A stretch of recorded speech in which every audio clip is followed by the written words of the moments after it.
वहाँ पर कड़ा पहरा होगा और वहाँ घुसना अब मुश्किल होगा। अभी हम बाहर चल के किसी फोटोग्राफर से एक बड़े वाला कैमरा उठा लेते हैं, बक्से वाला जो। लेकिन उससे होगा क्या? मेरे सर पे जो कैमरे का काला कपड़ा होगा, वो जब गांधी खड़ा हुआ बोल रहा होगा, मैं अंदर से ही उसको गोली मार दूंगा। तीनों कैमरा खरीदने के लिए किसी फोटोग्राफर की तलाश में निकल पड़े। स्टेशन के पास ही कैमरा तो मिल गया, लेकिन आप्टे को ये तरकीब कुछ जमी नहीं। ये तरकीब कुछ ठीक नहीं। आज तो इतने बड़े कैमरे का इस्तेमाल कौन करता है? हाँ, बात तो ये भी सही है। गांधी की प्रार्थना सभा में काफी मुस्लिम महिलाएं भी आती हैं। तो काम क्या हो सकता है? क्यों ना एक बुर्का ले ले। ये तरकीब तीनों को बेहतर लगी और बाजार से वो एक बुर्का खरीदते हैं। बुर्का खरीद कर तीनों वापस कमरा नंबर 6 में पहुंचते हैं, लेकिन बुर्का पहनते ही नाथूराम को लगता है ये तरकीब भी नाकाम हो जाएगी। ये पहन के मैं गोली नहीं चला पाऊंगा, इसको निकालूंगा कैसे मैं? तो ये भी तरकीब देखनी पड़ेगी। वक्त तेजी से निकल रहा था। अब गोडसे, आप्टे और करकरे के पास मुश्किल से 6 घंटे रह गए थे, लेकिन योजना की अंतिम कड़ी अब तक पुख्ता नहीं हो पा रही थी। देखो नाथूराम, कभी कभी ना सीधा साधा तरीका ही बेहतर होता है। कौन सा तरीका? तुम्हारे पास कोई तरकीब है? मैं क्या बोलता हूँ, तुम जैसा आजकल चल रहा है वैसा ही स्लेटी सूट पहनो। उसमें ढीली ढाली कमीज तो होती ही है, पतलून भी ढीली ढाली होगी, और शर्ट को बाहर रखो। उसमें पिस्तौल को आराम से छुपाया जा सकता है। हाँ, ये ठीक है। आप्टे की इस तरकीब के अलावा तीनों को कुछ और नहीं सूझ रहा था। आखिरकार तीनों ने इसी को अंतिम फैसला मान लेते हुए और बाजार जाकर नाथूराम के लिए ये कपड़े खरीद कर लाते हैं। उसके बाद उसी 6 नंबर रिटायरिंग रूम में तीनों थोड़ी देर आराम फरमाते हैं और फिर आखिरी और पक्की योजना बनाने में लग जाते हैं। अब रिटायरिंग रूम से निकलने का वक्त हो गया था। तीनों रिटायरिंग रूम से बाहर निकलते हैं। अभी बिरला हाउस के लिए निकलने का वक्त नहीं हुआ था, लिहाजा तीनों वक्त काटने के लिए वेटिंग रूम में चले जाते हैं।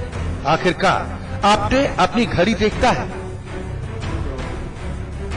नाथूराम, अब वक्त हो गया। हाँ, वक्त हो गया। तयशुदा अंतिम योजना के मुताबिक नाथूराम एक टांगा तय करता है और पीछे मुड़कर देखे बिना बिरला हाउस की ओर चल देता है।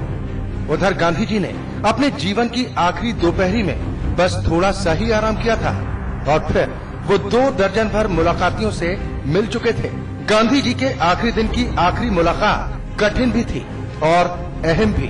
बापू अपने सबसे पुराने और सबसे प्रिय सहयोगियों में से एक सरदार वल्लभ भाई पटेल से मुलाकात कर रहे थे। उनकी ये बातचीत आजाद भारत के भविष्य के लिए काफी अहम थी। नेहरू और सरदार पटेल साथ मिलकर देश को आगे ले जाएं, गांधी यही ज्ञान दे रहे थे। बातचीत के साथ ही गांधी जी ने अपना शाम का खाना खाया, बकरी का दूध, सब्जी का रस और संतरे। फिर पटेल जी से बातों में लग गए। बातों के साथ ही बापू चरखा भी काटते रहे। इधर नाथूराम के जाने के 5 मिनट बाद आप्टे और करकरे तांगा लेकर बिरला हाउस पहुंच चुके होते हैं। हुंकार मंसूबों को लेकर तीनों बिरला हाउस के बाग में टहल रहे होते हैं, लेकिन तीनों अलग अलग। और फिर नाथूराम भीड़ में जाकर खड़ा हो चुका होता है।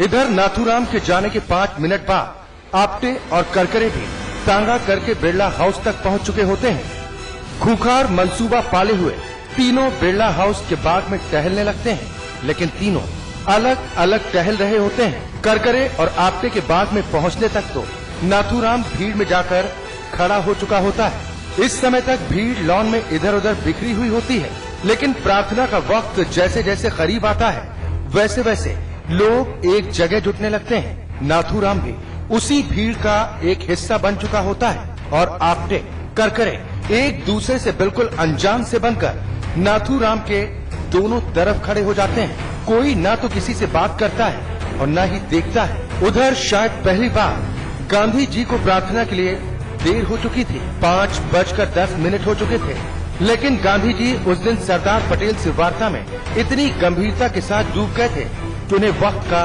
ख्याल भी नहीं रहा। आखिर में मनु ने उन्हें घड़ी दिखाकर इशारा किया गांधी जी तुरंत ही चटाई से उठ खड़े हुए और पटेल जी से बोलकर कमरे से बाहर निकले। कमरे से निकलकर बापू जब बाहर बाग में आते हैं तो हमेशा की तरह उनके साथ शिष्यों का एक छोटा सा जुलूस आखिरी बार चलने लगता है। हर रोज की तरह मनु ने गांधी जी का थूकदान, उनका चश्मा और उनकी नोटबुक उठा रखी थी। गांधी जी मनु और आभा के कंधों पर हाथ रखे अपने अंतिम सफर के लिए निकल पड़े थे।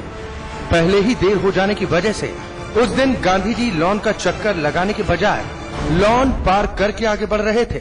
गांधी जी ने मनु और आभा के कंधों का सहारा छोड़कर भीड़ को हाथ जोड़कर नमस्कार किया और फिर बिना किसी सहारे के सीढ़ियां चढ़ गए।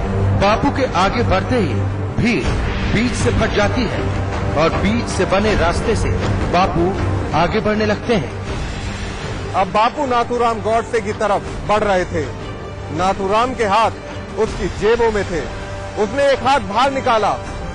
उस हाथ में पिस्तौल नहीं थी। अब भी पिस्तौल वाला हाथ उसकी जेब में था। पल भर में नाथूराम ने अपनी योजना का अंत बदल लिया और गांधी जी को प्रार्थना में बैठने से पहले मारने का फैसला कर लिया। अब बापू नाथूराम गोडसे की तरफ बढ़ रहे थे। अब नाथूराम उस रास्ते के बिल्कुल किनारे पर आ चुका था। नाथूराम पिस्तौल जेब से निकालकर अपनी दोनों हथेलियों के बीच रख चुका था। गांधी जी अब बस 3 कदम की दूरी पर थे। नाथूराम आगे बढ़कर उस रास्ते में आ जाता है। पिस्तौल उसकी दोनों हथेलियों के बीच में छिपा होता है और नाथूराम हाथ जोड़े जोड़े झुककर गांधी जी को प्रणाम करता है। मनु ने उसे दूर हटाने के लिए अपना हाथ आगे बढ़ाया ही था और उसी क्षण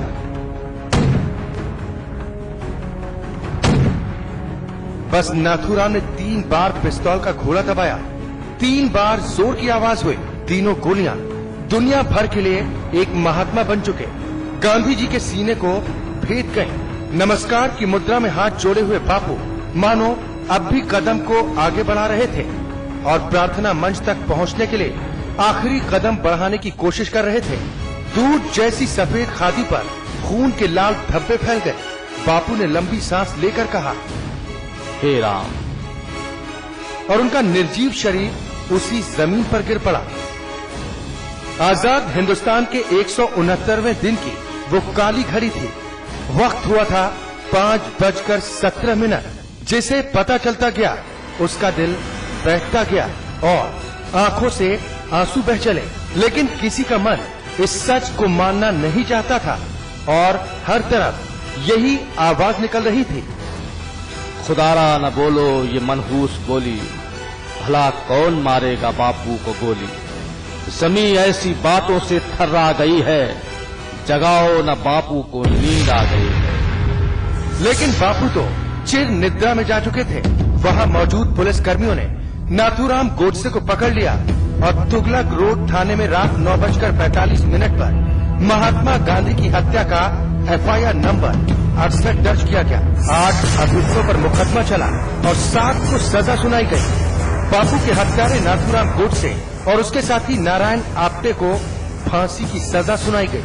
15 नवंबर 1949 को अंबाला जेल में नाथूराम गोडसे और नारायण आप्टे को फांसी दे दी गई।